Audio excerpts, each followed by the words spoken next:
کہ آپ نے بڑے اچھے خیالات کا اظہار کیا ہے اور ویلکم کرتے ہوئے یہ کہا ہے کہ جماعت احمدیہ بہت اچھا کام کر رہی ہے، اور حقیقت میں اسلام جس قسم کی اسپرٹ دین اسلام کی تبلیغ کی پیدا کرنا چاہتا ہے اس کے پیکر جماعت احمدیہ کے نوجوان ہیں۔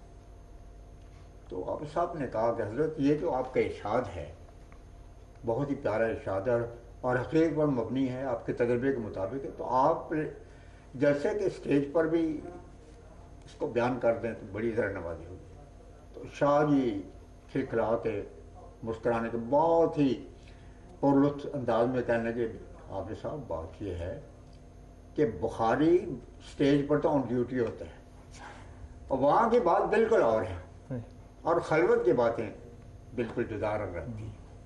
تو یہی صورتحال تھی اس وقت۔ یحییٰ بختیار صاحب نے حضرت خلیفۃ المسیح الثالث رحمہ اللہ تعالیٰ کی شخصیت کے بارے میں قومی اسمبلی میں جو اپنا ایک بیان پڑھا تھا اس میں بھی ذکر کیا تھا۔ قطعی بات ہے، آپ نے خوب مطالعہ کیا ہے، اس میں آخر میں انہوں نے اعتراف کیا تھا کہ بہت ہی، وہ اگر آپ ناظرین کے لیے بتا دیں۔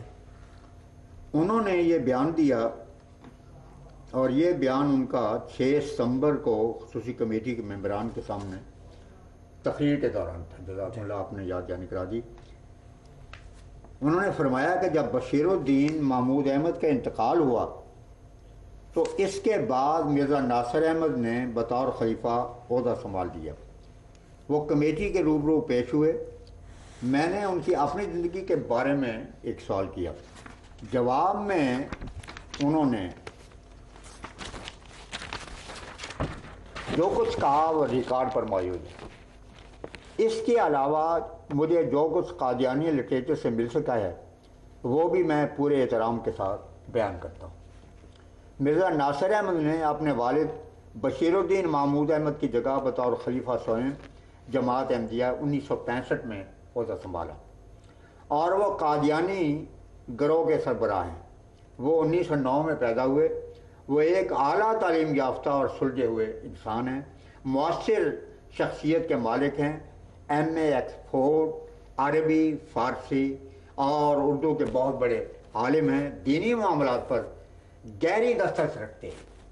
وہ احمدیوں کے نوجوانوں کی تنظیم خدام الاحمدیہ کے سربراہ رہے ہیں۔